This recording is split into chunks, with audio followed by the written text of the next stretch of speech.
All right, Doomsday Podcast, emergency session. Stop the presses. CeeDee Lamb has signed with the Cowboys. He's not going to hold out the whole season. It's happened. And he is a Dallas Cowboy, and he has signed the largest non-quarterback signing bonus in the history of the NFL. And it's a big number. Ed Werder, Matt Mosley reacting to this. And Ed, I would say the good news is that they kind of, in a sense, it sounds weird, it's for by the Cowboy standards, they got this done pretty quickly.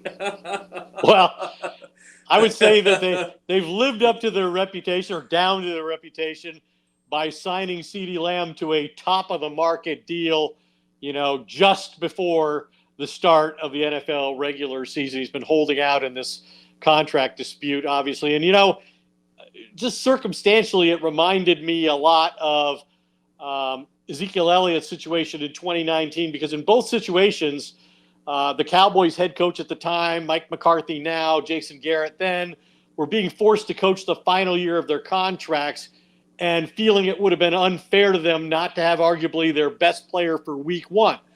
Garrett made that argument to ownership about Ezekiel Elliott in 2019. They got him signed 4 days before the start of the regular season. McCarthy certainly could have been applying that sort of pressure to Jerry Jones in the case with CeeDee Lamb, and they get him signed 11 days before the season opens in Cleveland against a really good Browns defensive team. And so I think, listening to Mike McCarthy today, he said that there was a lot of relief throughout the organization that this contract was done, the impasse resolved, and that CeeDee Lamb would have enough time, in his opinion, to ramp up and take his physical, do the paperwork, be cleared to take the field. And then, there's really no way to simulate. I know he's been working out on his own. We've seen video of him running on beaches and so forth. And Ezekiel Elliott did the same thing. But in this case, he's got to redevelop the sense of timing that he has on routes with Dak Prescott, as much as they've played together through the years and worked together in the offseason. Even this one at times, he's got to get used to making contested catches, being tackled, avoiding hits, all those sorts of things. But McCarthy seemed to think there was plenty of time for that. And obviously this is a really unique athlete and somebody who deserves what he's getting, which is, 4 years. That's kind of a win for CeeDee Lamb to get a 4-year contract. The Cowboys normally want 5 or 6 years so they can prorate the signing bonus and lower the cap number. But he gets 4 years, $136 million, a record, as you said, $38 million signing bonus for a wide receiver, and a $100 million guarantee. And remember, there's been a lot of criticism of the Cowboys for not spending cash, that they're one of the poorest teams in terms of spending cash, last in the league the last 3 years. But in terms of practical guarantees, this puts CeeDee Lamb right where he belongs, right under Justin Jefferson, who has $110 million in guarantees. And it's the second richest contract ever for the Cowboys organization, exceeded only by Dak Prescott's $160 million contract. All right, and Ed, as we put things in perspective here, they did a huge deal with Dez. They did a huge deal with Amari, although ended up trading him for really not much, and then went into that season without a star wide receiver. This team, they actually had to trade. That one season they went in is when they traded for Amari because they were really strapped at wide receiver. This team seems to function best when it's paying a receiver huge money. That's not to say they win a bunch of playoff games, but all those guys have gotten enormous contracts, and now CeeDee is the next in line, and it remains to be seen, because isn't it funny, the last guy who got a massive contract other than Dak was Zeke. Now Zeke's back on a much better contract, so we can expect CeeDee to go maybe play elsewhere, then come back after. But this deal will have him in Dallas for a while, and I find that interesting what Mike McCarthy, you were alluding to it. Mike McCarthy said this kind of seemed to indicate this has kind of settled everybody down, and made everybody feel more comfortable going into the season. Again, head coach going to the final year of his deal, quarterback going to the final year of his deal. Now CeeDee has a long-term deal, and what awaits now is Dak. But that's interesting to me, Ed, that Mike, that was his takeaway from this, is this has just kind of had a real calming effect on the organization. Yeah, and to me, there was really never any question but that CeeDee Lamb was going to be signed by week 1. And this is all what happened today. What transpired was very consistent with what Stephen Jones told us in our hour-long conversation we had with him at training camp in Oxnard, California, where, he said he absolutely ruled out any possibility that they would let CeeDee Lamb play anywhere else, that he would ever they would ever consider trading him, as the 49ers were at the time, Brandon Ayuk, another hold-in receiver, and that they recognized his value. They thought he had a fair point, and he wanted to get something done that was fair to the player and reasonable for the organization. And I think for the most part, they achieved that. To me, the more interesting situation was always going to be what was going to happen with Dak Prescott, because, like Steven said, hey, we've got the franchise tag if we need it for CeeDee Lamb. He's not going anywhere. Well, they don't have those same controls with Dak Prescott. Dak Prescott has unprecedented leverage. And I thought it was interesting that Jerry the other day said something to the effect of, hey, we have Dak under contract for this year. Why can't he play out this contract? Why are we supposed to just ignore the fact that he has a contract year that we agreed to? Well, the reason is this just doesn't happen with a franchise quarterback. You don't allow a franchise quarterback to enter the last year of his deal if you truly value him and want him to be the face of your franchise going forward, which is what Jerry Jones has consistently said. But his actions don't really match up with that. His actions suggest he has doubts. And we have to assume his doubts are about whether Dak can win in the postseason and deliver this team a championship. That's what he's here for, even though he was a 4th-round draft pick. But, yeah, I think that's always been the most interesting thing. And now that they've got this removed and they can dedicate themselves fully to Dak Prescott's negotiations, does that make a difference? Does it make a difference that now CeeDee Lamb more than ever is going to want Dak Prescott signed? And maybe having CeeDee Lamb tied to the organization for the next 4 years will make a difference to Dak and the way he perceives, his opportunities here. But there's no miscalculating how much CeeDee Lamb means to this offense. And I'll give you some stats when you're ready for them. Oh, hit me. I mean, you're on a roll. I do. Before you give me those stats, I find it funny that Dak, I mean, they need him. They act like they love him, and yet the way they show that love is to constantly let him get into the final year of his contract, put like the tag on him or whatever, the franchise tag in the past. And it's like Troy Aikman's told us before, and people say, well, Matt, he's making whatever, ungodly amount of money. $40 million a year. Yeah, he's making $40 million a year, but they don't treat him like Mahomes and all these other quarterbacks. You say, well, Matt, they've won all these, and Mahomes won all these Super Bowls, and even Stafford and other people. But again, they want to talk one way, but their actions show another way. And so this Jerry thing, Jerry thinks he can talk anybody into anything. And so this thing we're partners here. Why wouldn't we let him play to your point, Ed, it's because nobody else does. It's because with this quarterback, they constantly say, he is great. We love him. We want to be with him forever. And yet they don't get that done.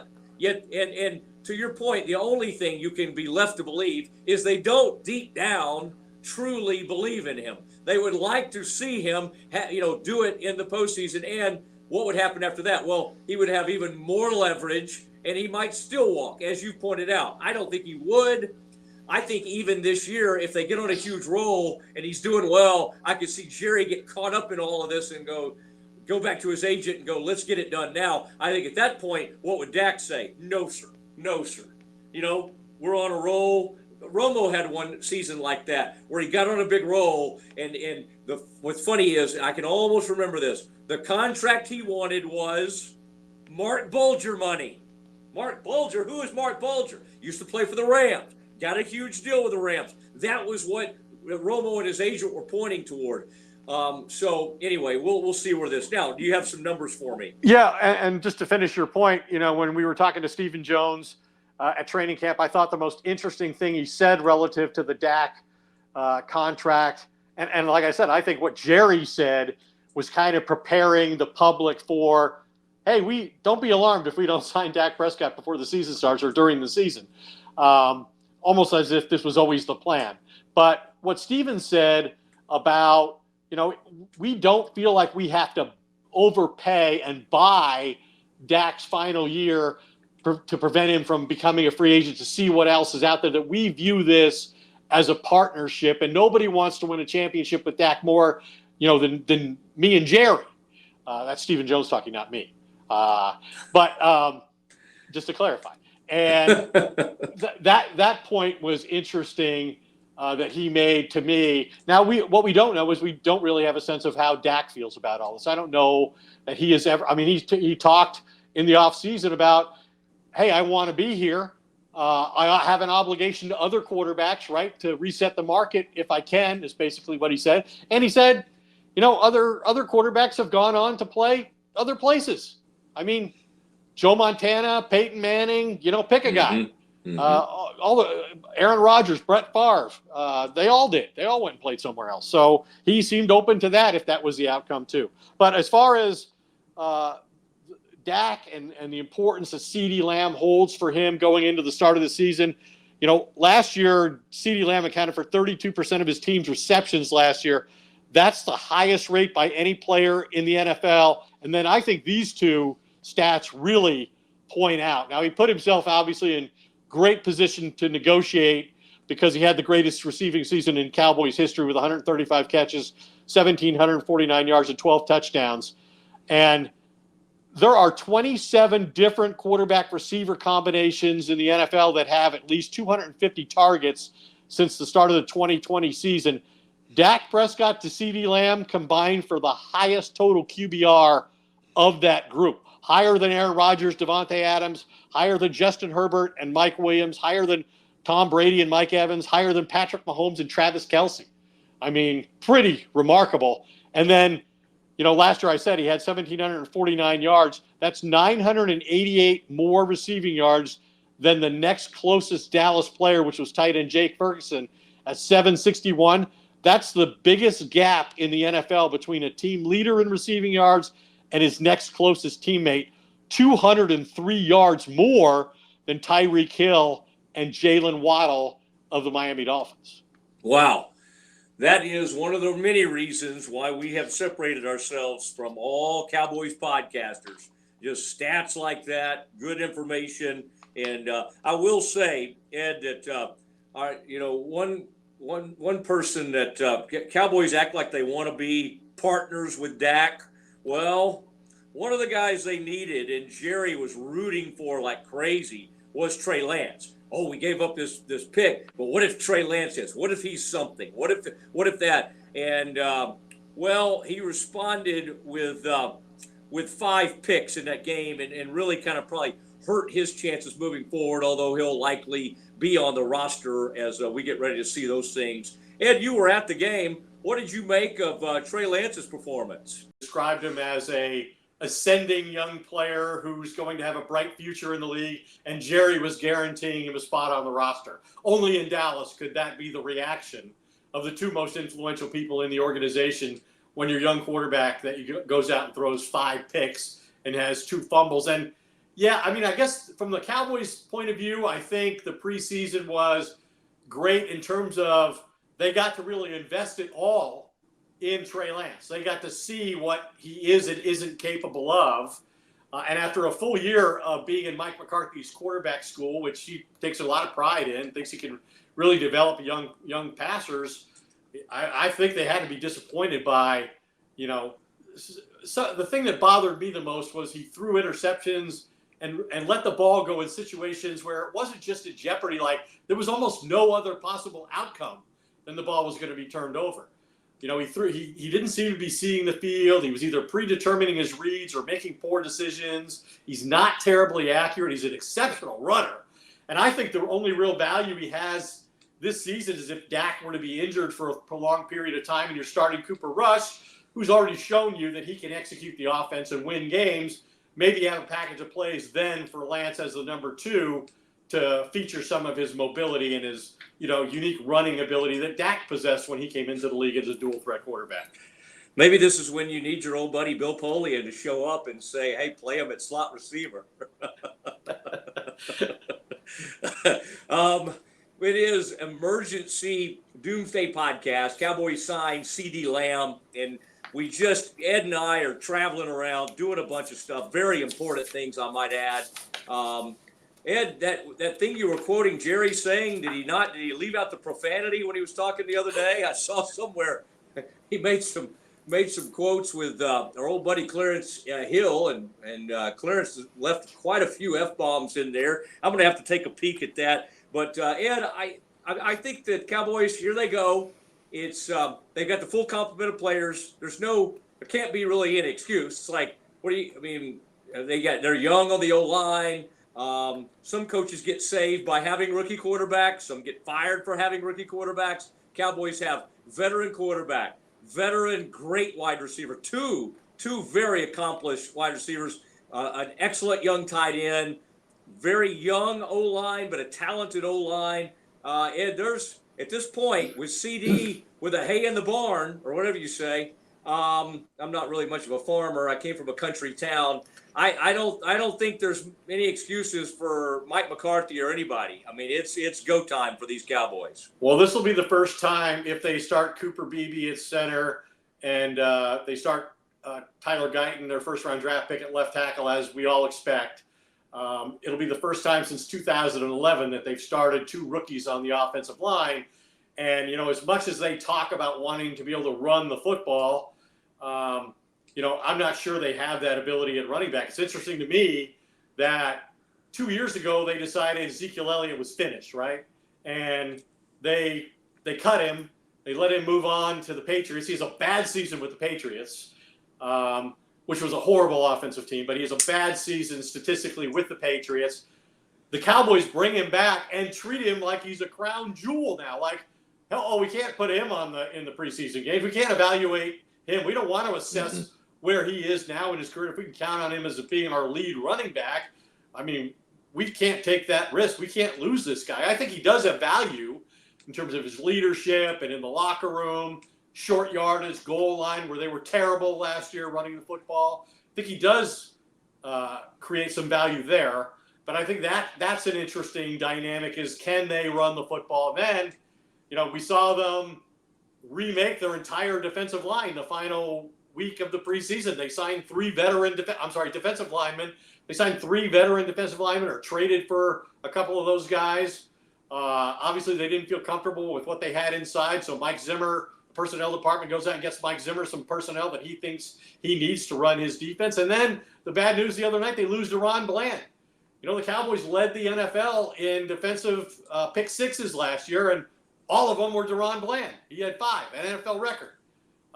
And he's led the NFL in interceptions last year, and Trayvon Diggs led the NFL in interceptions 2 years ago.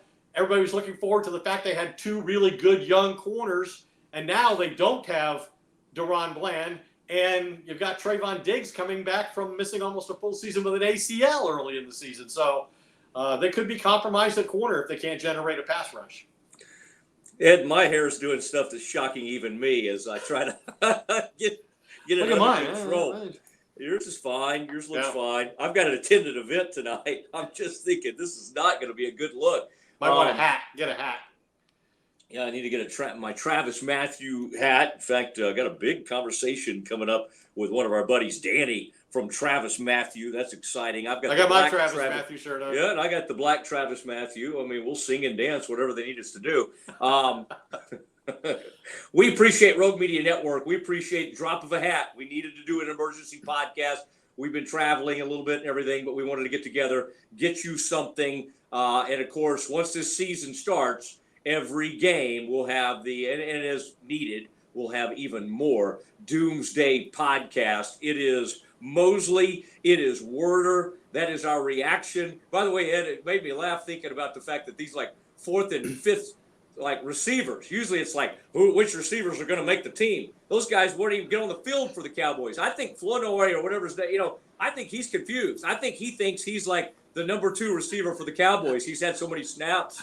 He thinks he's like, so anyway, I mean, nobody in the top 3 Cowboys receivers has basically seen the field. Maybe Brooks at some point, but Tolbert hadn't even seen the field. So you're right. They're treating all these young players like they're crown jewels and protecting them, other than some of these linemen. Ed, thank you. Good work. Always appreciate you. It is the Doomsday Podcast. We will see you next time.